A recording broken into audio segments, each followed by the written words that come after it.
was a serial killer. He likes killing women. He had no remorse at all. He is a serial killer. He's Michael Myers, remember?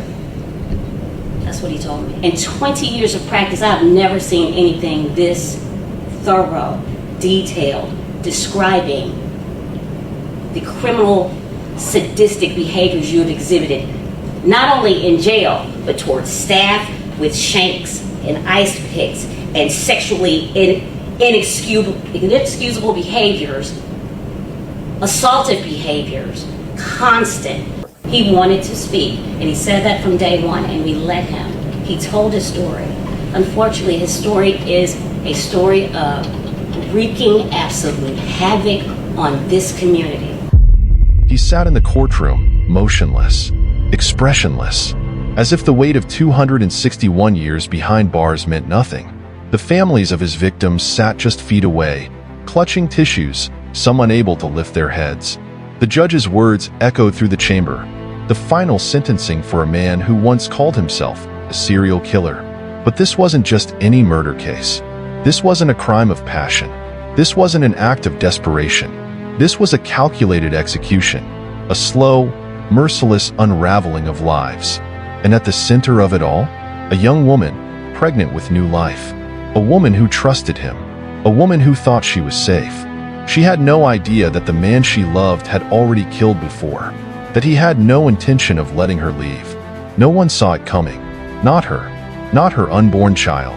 Not even the police, who would soon discover she was just one of many victims. By the time the truth came out, it was already too late. And when he finally spoke in his own defense, he didn't beg for mercy. He didn't shed a single tear. Instead, he compared himself to a horror movie villain, Michael Myers. He smiled when he said it, because to him, this wasn't just a crime. It was a game, and he thought he was winning. But what he didn't realize was that his time was already running out, because one mistake, just one, was all it took to bring his killing spree to an end. Tonight, we pull back the layers of a mind consumed by violence and the innocent lives that paid the price. This is the story of a man who thought he was untouchable until justice caught up with him. But to understand how it all unfolded, we have to go back to the beginning. If you think this story is shocking so far, just wait. The details only get darker from here. Stay with us till the end, because every twist in this case will leave you questioning everything. And while you're here, don't forget to hit like, share your thoughts in the comments, and subscribe for more gripping true crime stories. Now, let's dive deeper. He was just 24 years old, young, physically unremarkable, the kind of face you'd pass on the street without a second glance. But behind those eyes was something else, something cold, something calculating, and for years, no one saw it. Not his neighbors, not his co-workers, not even the women who let him into their lives. He wasn't the kind of man who lashed out in the heat of the moment. He didn't act on impulse. He planned. He watched. And when he struck, he made sure there were no second chances. By the time police put the pieces together, he had already taken multiple lives. And the chilling part? He didn't try to hide it. He stood in court and called himself a serial killer, compared himself to Michael Myers. He liked the fear he caused, because in his mind, he was untouchable. But he was wrong, and the woman who would unknowingly trigger his downfall had no idea who she was dealing with. She was just 19, barely stepping into adulthood, her whole life ahead of her. She had dreams, a family who loved her, and growing inside her was new life, a child she had already started preparing for. She should have been picking out baby names. Instead, she became another name on a police report, another life cut short. Another case file on the detective's desk, all because of the man she thought she knew. Because what she didn't realize, what no one realized, was that she was walking straight into the arms of a killer. And by the time she saw his true face, it was too late. But what pushed him to the edge? What made him decide that night would be the night she died? Was it jealousy? Was it control?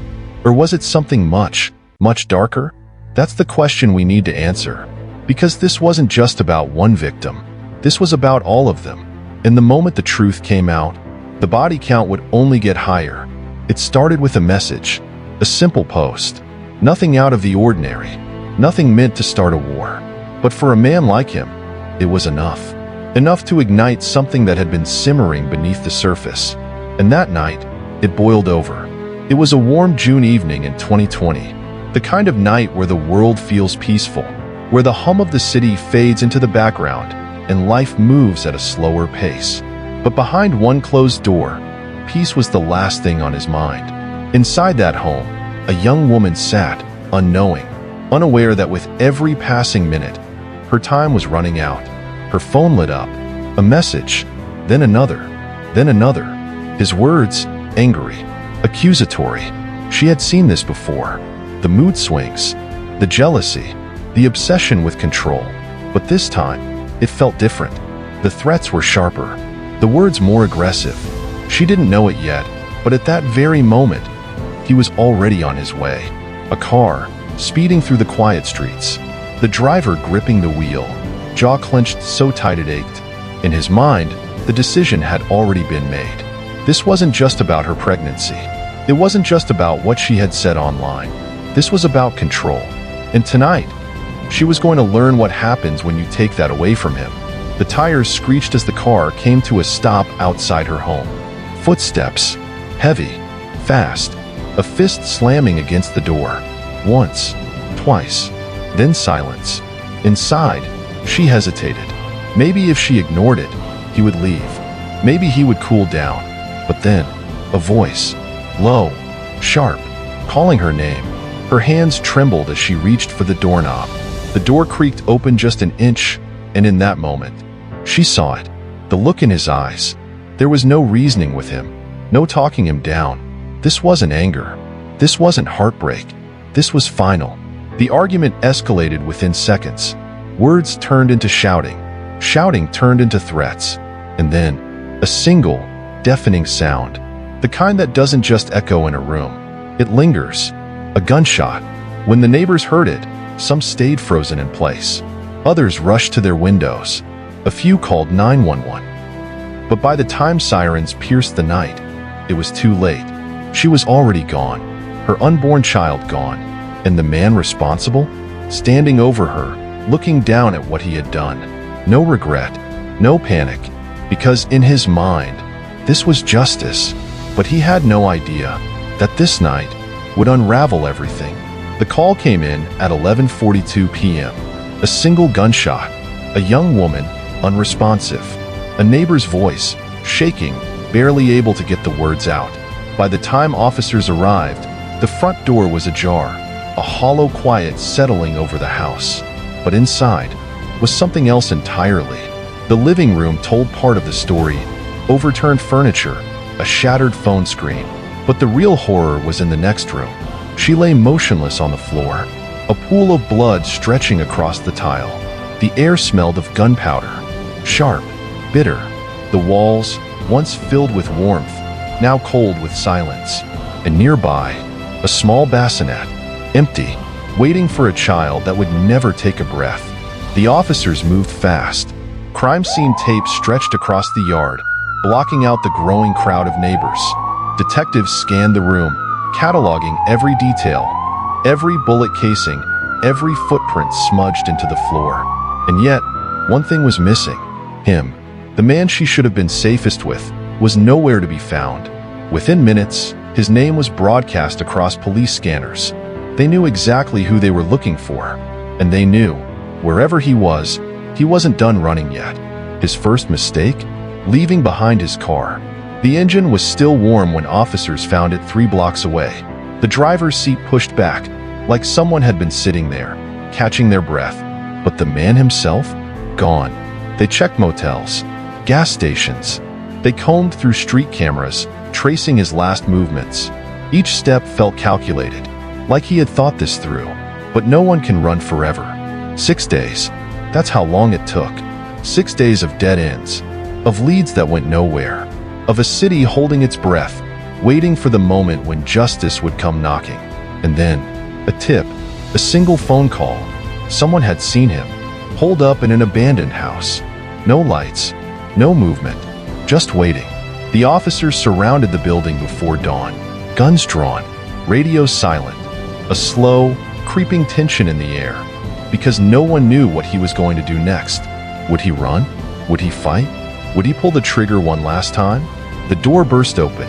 Flashlights cut through the darkness, and there he was, standing in the corner of the room, hands in his pockets. No fear, no regret, just a slow, unsettling smile, like he had been expecting them, like this was all part of the plan. He didn't run. He didn't resist. He simply raised his hands and laughed. And when they cuffed him, he whispered something under his breath, something only one officer heard. And when asked later what he had said, the officer refused to repeat it, because some words stay with you forever. When they arrested him, they thought they had closed one case, one brutal, unforgivable murder. But they were wrong, because as investigators started digging, they realized this wasn't the beginning of his story. It was just the latest chapter. The first red flag came hours after his arrest. A detective, reviewing old case files, noticed something unsettling. A cold case, a murder from 3 years prior. Different town, different victim, but the method? Identical. A single gunshot, close range, no forced entry, no sign of struggle, just like her. And then, another case. Same pattern. A woman murdered in her home. No apparent motive. No suspects. Until now, the pieces started coming together fast. Autopsy reports, witness statements, forensic teams pulling fingerprints from forgotten crime scenes. Prints that, until now, had meant nothing. But suddenly, they had a match. And that match led straight to him. For years, he had slipped through the cracks, changing cities, changing names, living life like nothing had happened. But when detectives sat him down in that interrogation room, when they laid out the evidence, one gruesome detail at a time, he didn't deny it. He didn't flinch. He just smiled. And then he started talking. He called himself a serial killer, not in a moment of guilt, not out of fear, but with pride, like it was a title he had earned, like it was something to be proud of. And then, almost casually, he said something that made the room go silent. "I'm like Michael Myers," he murmured, his voice steady, cold. "They never saw me coming." It wasn't a confession. It was a performance.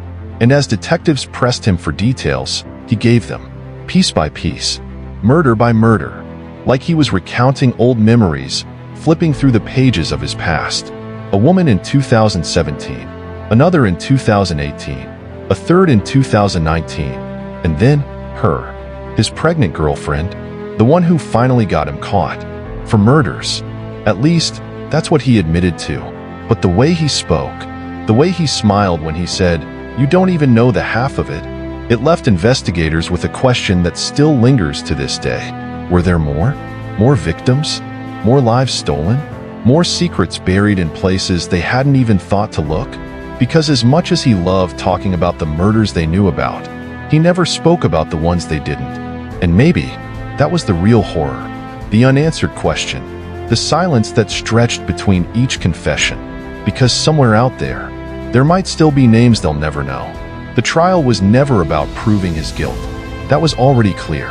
The evidence, the confessions, the way he talked about the murders like they were nothing more than minor inconveniences. No, this trial was about something else. It was about seeing the man behind the crimes. And for the families in that courtroom, it was about one thing: justice.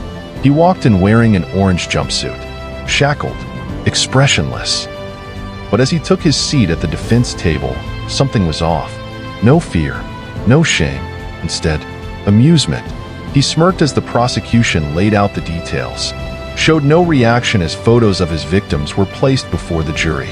And when they played his taped confessions, his own words admitting to everything, he didn't even blink. But then came the moment that sent a wave of disgust through the courtroom. He was asked about his ex-girlfriend, the woman he shot in cold blood, the woman who was carrying his child. And with the same casual tone he used in his confessions, he dismissed her. "She was annoying," he muttered, like she was never a person, like she never mattered. The room fell silent, not because they were shocked by what he did. They already knew what he was capable of, but because, somehow, he still had the ability to make it worse.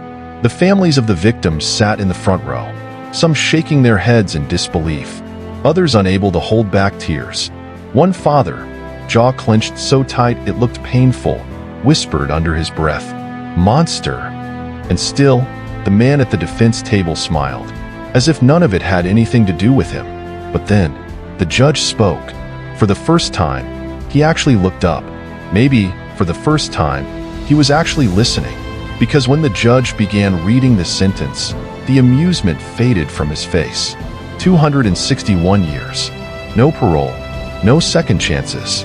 A punishment that meant one thing. He would die in prison. And in that moment, for the first time since his arrest, the smirk disappeared.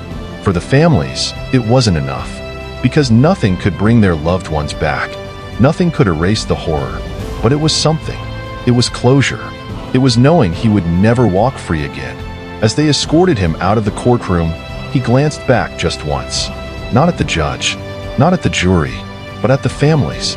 And then, just like that, he was gone. The case was closed.